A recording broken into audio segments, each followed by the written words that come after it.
안녕하세요. 남현sen Tane입니다. 여러분, kemarin kan kita udah belajar tentang huruf Korea atau Hangul. Nah, hari ini aku mau bahas tentang 받침. Apa itu 받침? 받침 adalah konsonan terakhir di suatu suku kata. Jadi yang di bawah-bawah kayak gini. Kenapa aku bikin video khusus 받침? Emangnya 받침 penting banget di bahasa Korea? Jawabannya iya, soalnya kedepannya kita akan belajar banyak grammar-grammar yang bisa berubah tergantung kata itu punya 받침 atau enggak. Selain itu, cara bacanya juga bisa beda-beda. Jadi kita bahas sekarang satu-satu. Nah, tulisan Korea itu kan harus ditulis per suku kata di tiap kotaknya. Nah, tiap-tiap suku kata itu ada yang punya 받침, ada juga yang nggak punya 받침. Sekarang contoh. Nah, di sini ada kata sarang. Sarang. Sarang itu kan dibagi jadi dua suku kata. Pertama sa, kedua rang. Nah, sa itu nggak ada konsonan akhirnya di bawah. Jadi dia nggak punya 받침. Sedangkan untuk rang, dia punya konsonan terakhir, yaitu eng. Nah, eng inilah 받침nya. Lalu ada ramyeon. Ramyeon kebagi jadi dua suku kata juga, la sama myeon. Yang la nggak ada konsonan akhirnya kan, jadi dia nggak ada 받침. Lalu untuk myeon, dia ada 받침 n atau nien. Lalu ada bangtan. Nah, di contoh ini dua-duanya punya konsonan akhir. Bang ada 받침 eng, lalu tan ada 받침 n, nien. Jadi dua-duanya punya 받침. Jadi sekarang udah tahu ya 받침 itu apa? Nah, 받침 itu penulisannya harus selalu ada di bawah. Jadi nggak bisa di samping, atau di belakang, di atas, pokoknya harus di bawah. Sekarang kita coba latihan nulis dengan 받침 sama-sama ya. Masih ingat kan 3 tipe susunan nulis suku kata Korea di pelajaran kemarin? Jadi ada konsonan plus vokal berdiri ditaruh di sebelah kanannya, terus konsonan plus vokal yang mendatar ditaruh di bagian bawahnya, sama konsonan plus vokal gabungan di bawah dan bagian kanannya. Nah, kalau mau ditambahin 받침, tinggal ditaruh aja di bawahnya ditambahin. Jadi seperti ini.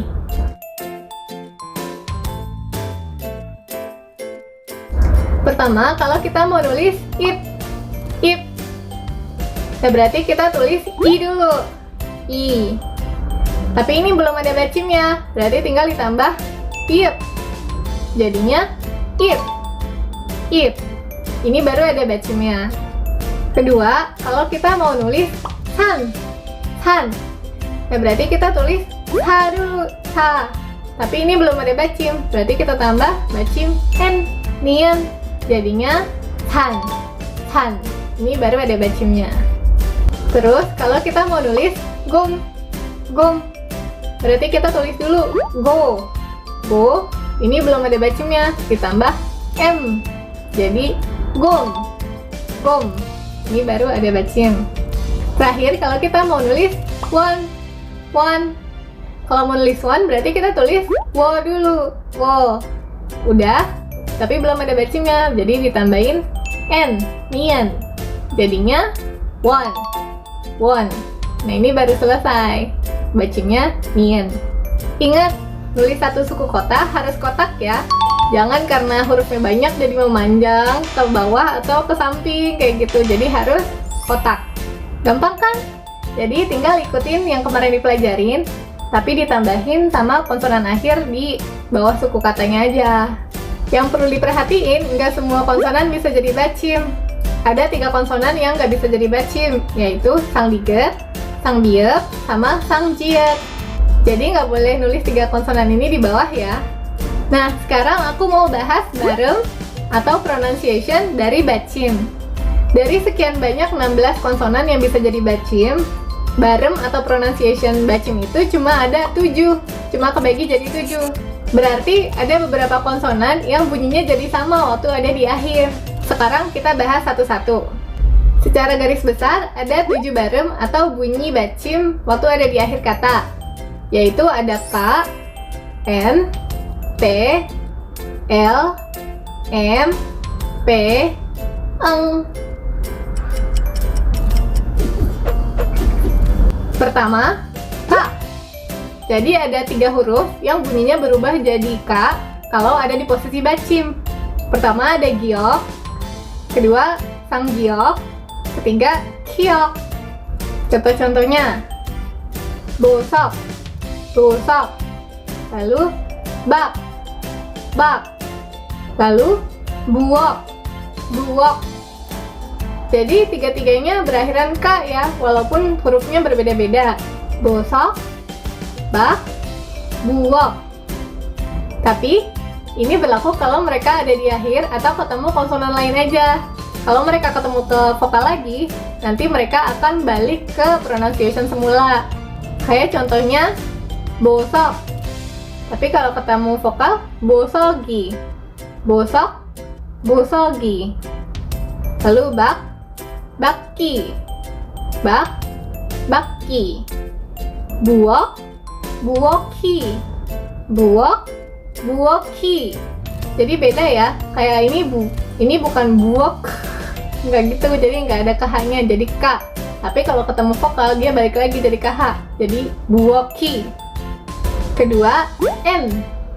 Bacim yang berbunyi N ada nien. Contohnya dun, dun. Gampang ya, karena bunyinya sama.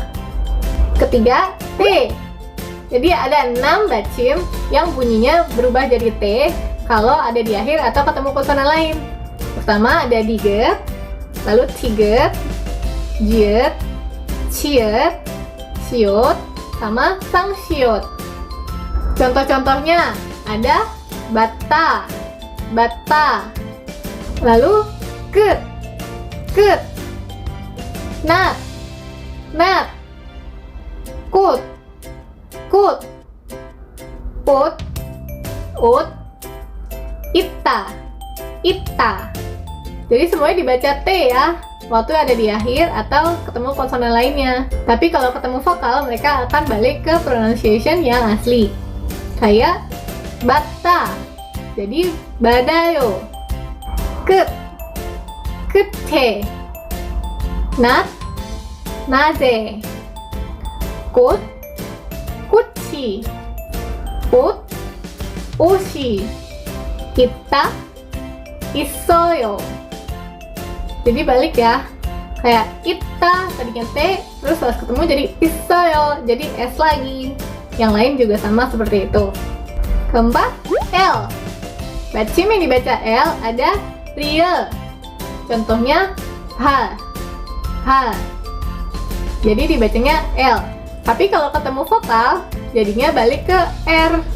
Kayak ini ha, lalu kalau tambah vokal hari, ba, hari.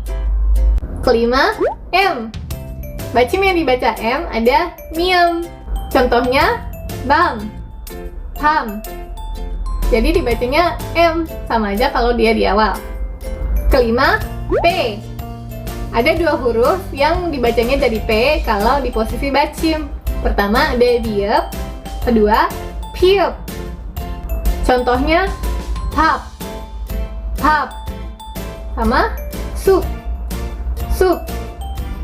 Jadi walaupun beda biep dan piep, tapi kalau di akhir jadinya sama-sama P. Tapi lagi-lagi kalau ketemu vokal mereka akan balik ke pronunciation yang aslinya. Kayak tap, babi, sup, supi. Terakhir ada eng, eng. Bacim yang bunyinya eng adalah iong. Contohnya, ini yang aku suka, sarang, sarang. Jadi iong itu kalau di awal emang nggak dibaca, tapi kalau sebagai bacim dia dibaca eng. Selesai, jadi daftarnya kayak gini. Pokoknya cuma ada 15, hitnya kemana? Nah, aku sengaja nggak masukin hit di sini. Soalnya hit itu tricky, dia bisa berubah-ubah sesuai dia ketemu huruf apa. Jadi untuk hit, kita hafalin dengan sering dengar, sama sering ikutin aja ya, seiring kita belajar yang selanjutnya. Gimana? Gampang kan? Jadi gitu cara menulis dan membaca bacim. Tinggal dilatih sendiri-sendiri aja ya. Fighting! Sekarang waktunya Joseph. Coba baca kata-kata ini sendiri-sendiri, terus nanti cek barem yang benarnya di akhir video ya. Kalau gitu sampai ketemu di video selanjutnya. Dame tobayo, annyeong.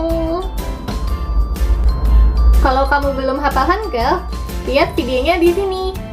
Jangan lupa buat like, subscribe, komen, dan share ke teman-teman kamu yang mau belajar bahasa Korea. Annyeong. Berikut jawaban yang benar untuk konsep hari ini.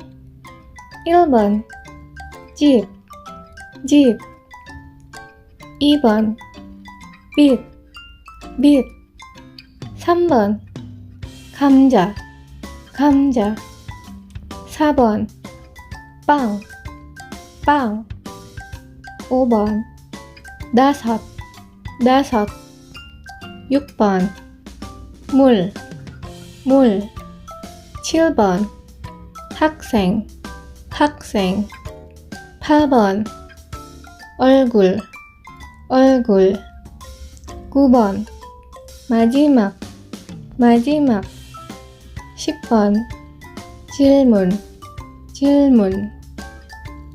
Apa kamu udah benar? Latihan terus ya. Fighting!